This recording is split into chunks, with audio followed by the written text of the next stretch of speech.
Rosh Chodesh Nissan, c'est un très grand jour. Nos Chachamim nous disent que Rosh Chodesh Nissan a été couronné de 10 couronnes. Alors je vais vous lire quelles sont ces 10 couronnes. C'est le premier jour, Rosh Chodesh Nissan, où donc on a inauguré le Mishkan dans le désert. Et c'est donc le premier jour où les princes des tribus ont commencé à apporter les sacrifices lors de l'inauguration du Mishkan. C'est le premier jour aussi où les Kohanim ont commencé à travailler dans le Mishkan. Avant, c'était les Bechorot qui étaient censés travailler. Mais donc, comme c'est l'inauguration du Mishkan, Hachem a tout de suite, bien sûr, déjà il avait choisi, avant il y a eu l'épisode du Vaudor, Hachem a choisi les Kohanim. Donc, c'est la première fois que les Kohanim ont travaillé. Deuxième couronne. Troisième couronne, le premier jour où on a commencé à faire la Avoda, les corbanotes quotidiens. Je ne parle pas des corbanotes de quelqu'un qui se fait pardonner. Ça n'a pas commencé. Pendant les 8 jours d'inauguration, c'était que des sacrifices d'inauguration, des sacrifices pour toute la communauté. D'accord? C'est le premier jour aussi, quatrième couronne, où un feu est descendu du ciel pour consumer les sacrifices que l'on a apportés. Quatrième couronne qui s'est passé, tout ça, ça s'est passé le premier jour, le Rosh Chodesh Nissan, le premier jour de l'inauguration du Mishkan. Vous savez que le Mishkan, les Juifs ont reçu l'ordre de construire le Mishkan quand Hachem a pardonné à Moshe, a dit c'est l'article de Rechas de Kippour. Il est redescendu, Moshe Rabbeinu a dit à Israël, allez, construisez le Mishkan. Les Hanan et Kavod sont revenus le 15, le jour de Sukkot. Et donc les Juifs, ils ont construit. Ça s'est terminé le jour de Hanouka. Hachem a dit, vous l'inaugurez pas, même s'il est prêt. L'inauguration Hanouka, c'est l'inauguration, elle se refera plus tard dans l'histoire, c'est le 25 Elul de nouveau. On va là vraiment inaugurer le Mishkan. Mais le Hanouka dans le désert, quand les Juifs ont terminé le Mishkan, Hachem a dit, vous ne faites pas d'inauguration. On attend. On attend quoi? Le mois de la naissance de Yitzhak. Yitzhak est né le 15 Nissan, le jour de Pessah. Et donc, on va honorer en l'honneur d'Yitzhak, qui est lui-même le sacrifice ultime. On va rentrer dans la parashat Bekra, on va parler des sacrifices. Le sacrifice ultime, c'est Yitzhak. On va honorer Yitzhak en inaugurant le Mishkan dans le mois où est né Yitzhak. Donc, le Rosh Chodesh Nissan, il s'est passé tout ce que je viens de vous citer.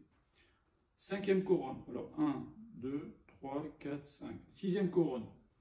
La première fois aussi où les Kohanim ont mangé les korbanot kodashim, certaines sortes de korbanot qui sont très saints, et donc c'est la première fois qu'on les a mangés. La première fois aussi, ce jour-là, où la Shekhinah est venue résider, elle est venue résider dans le Mishkan. Et c'est la première fois aussi où, on a vu dans la paracha, que Moshe Rabbeinu et Aaron ont fait Birkat Kohanim. Et il les a bénis, qu'Hachem réside dans l'œuvre de vos mains, Ve'inoam Hachem, etc. D'ailleurs, soit dit en passant, c'est très important, le samedi soir, de dire Ve'inoam Hachem Elokeinu Aleinu. C'est le dernier verset du psaume 90, Tefila le Moshe, le psaume de Moshe Rabbeinu. C'est très important d'y aller à Rizal, de bien dire ça, Ve'inoam, avec toute la kavana, avec force. Ça donne beaucoup de kohar pour gagner les tzara pendant la semaine. Voilà. Donc, c'est le premier jour, ce Rosh Chodesh Nissan, où les Moshe Rabbeinu et Aaron, ils ont fait Birkat Kohanim. Et c'est le premier jour aussi où il était interdit au Israël d'offrir des sacrifices en dehors. À partir du moment où il y a le Mishkan, on n'avait plus le droit d'offrir des sacrifices en dehors. Et bien sûr, c'est le premier jour du Nissan, c'est le premier des mois. Quand la Torah nous dit le 7e mois, c'est Tishri, c'est par rapport à Nissan. On compte les mois dans la Torah en fonction du mois de Nissan.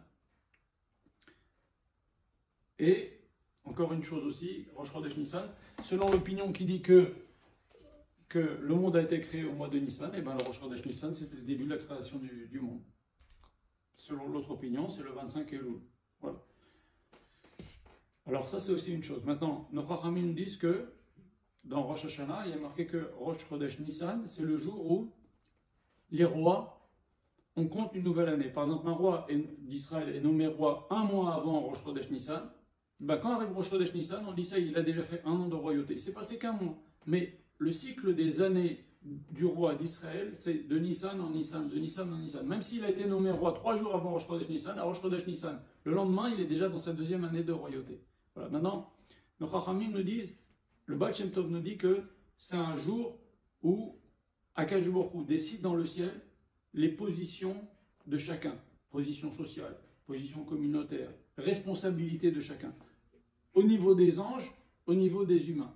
Donc c'est un jour très chachouv Rosh Chodesh Nissan, de prier, qu'Akadosh Baruch Hu nous permette bien sûr de faire un bon Pessah, qu'on fasse attention au Chametz, qu'on respecte bien les fêtes, que on va aider Bezrat Hashem chacun au maximum pour que tous les Israël puissent passer les fêtes comme il faut. Et aussi prier pour que nous aide